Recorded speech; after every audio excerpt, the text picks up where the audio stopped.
அழகுமலை ஜல்லிக்கட்டு முடிய இன்னும் அரை மணி நேரமே உள்ள நிலையில் மீதமுள்ள காளைகளை வாடிவாசலுக்குள் அனுமதிக்க கோரி காளை உரிமையாளர்கள் போலீசாருடன் வாக்குவாதத்தில் ஈடுபட்டு வருவதால் பதற்றம் நிலவுகிறது.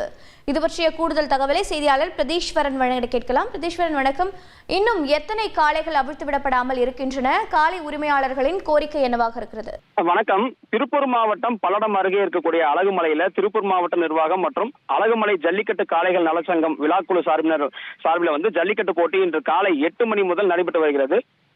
இந்த விழாவில் சுமார் 800 காளைகள் பங்கேற்றுள்ளன. மேலும் 600 ஆடுபிடி வீரர்கள் இப்போட்டியில் காளைகளை அடக்க கலந்து கொண்டுள்ளனர்.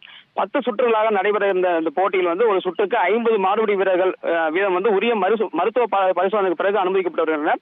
அதே போல காளைகளும் உரிய பரிசோதனைக்கு பின் வாடிவாசலுக்கும் அனுமதிக்கப்பட்டு வருகிறது. இந்நிலையில் 10 சுற்றுகள் இதுவரை முடிவடைந்துள்ள நிலையில் 580 காளைகளை போட்டியில் பங்கேற்றுள்ளன. இன்னும் 200க்கும் மேற்பட்ட காளைகள் உள்ளே அனுமதிக்கப்படாமல் உள்ள நிலையில 5 மணிக்குள் ஜல்லிக்கட்டு போட்டி நிறைவடையும் என விழாக்குழு தெரிவித்துள்ளனர். சிவகங்கை, திண்டுக்கல், மதுரை போன்ற பகுதிகளில் இருந்து காளைகளை கொண்டு வந்த அதன் உரிமையாளர்கள் தங்களுடைய காளைகளையும் அனுமதிக்க வேண்டும் என போலீசாருடன் வாக்குவாதத்தில் ஈடுபட்டு வருகின்றனர். மேலும் காளைகளை பரிசோதனை செய்யும் இடத்தில் காளை உரிமையாளர்கள் காளையுடன் ஒரே இடத்தில் திரண்டதால் கடும் நெரிசல் ஏற்பட்டது.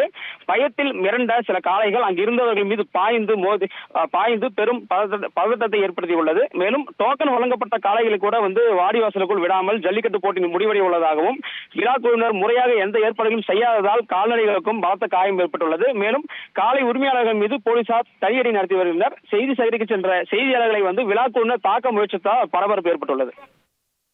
உங்களுடைய தகவல்களுக்கு நன்றி பிரதீஸ்வரன்.